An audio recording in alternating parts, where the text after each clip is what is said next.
People think grief fades with time, that one day you wake up and the ache is simply gone.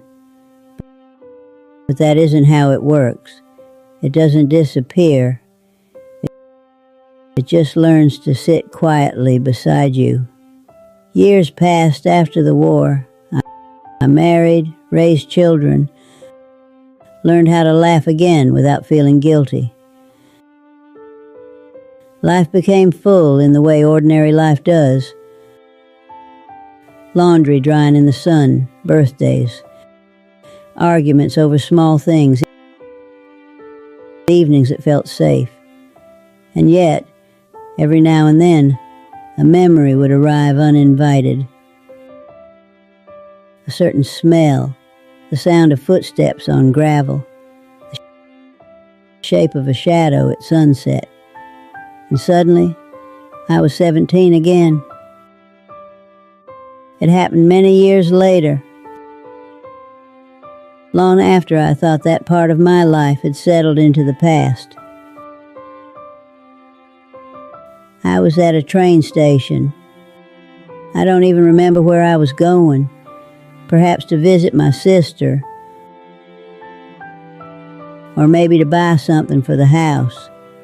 The station was crowded, people moving quickly, voices blending into a soft hum. I was watching the tracks when I saw him, or someone who looked like him. My heart reacted before my mind did. That sudden tightening in the chest, the way time seems to hesitate for just a moment. He stood near the edge of the platform, taller than I remembered, older, of course. But something about the way he held his shoulders, the way he turned his head slightly as if listening for someone. For a second, the years collapsed. I almost called his name, but I didn't. Because the truth is, when you live long enough, you learn that memory can play tricks on you. The past sometimes paints itself onto strangers. Still, I watched him. He laughed at something someone said, and the sound carried through the air. Warm, familiar in a way that made my chest ache.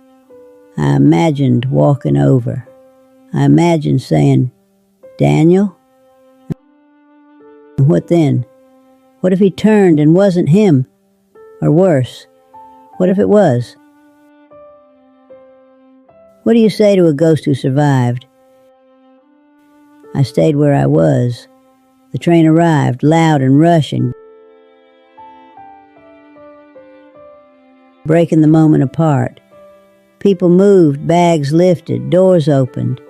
The man stepped forward, disappeared into the crowd, and just like that, he was gone. I never saw him again. I stood there long after the train left, feeling foolish and strangely emotional. On the ride home, I stared out the window and thought about how life gives us these small moments, chances to reopen doors we thought were closed, and sometimes we choose not to. Not because we're afraid, but because some stories are meant to remain unfinished.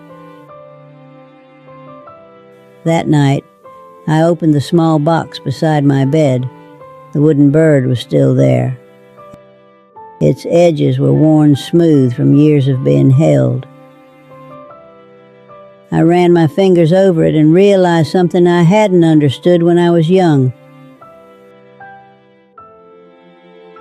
Love doesn't always need closure. We spend so much time wanting endings, answers, explanations, certainty. But some loves exist only in memory, preserved exactly as they were, untouched by disappointment, untouched by time. I think that's why seeing that man at the station affected me so deeply. For a moment, I saw what could have been. Not just a lost boy from the war, but a whole life that never happened. A different house, different children, different laughter filling the rooms. And yet, I wasn't sad. Not really. Because the life I lived was still good, full of people who loved me, who stayed, who built something real with me. The past didn't disappear. It simply became one thread among many. Sometimes, late at night, I sit by the window and watch the streetlights glow.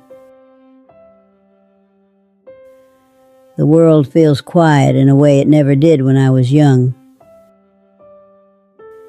I think about how strange it is that we carry entire lifetimes inside us.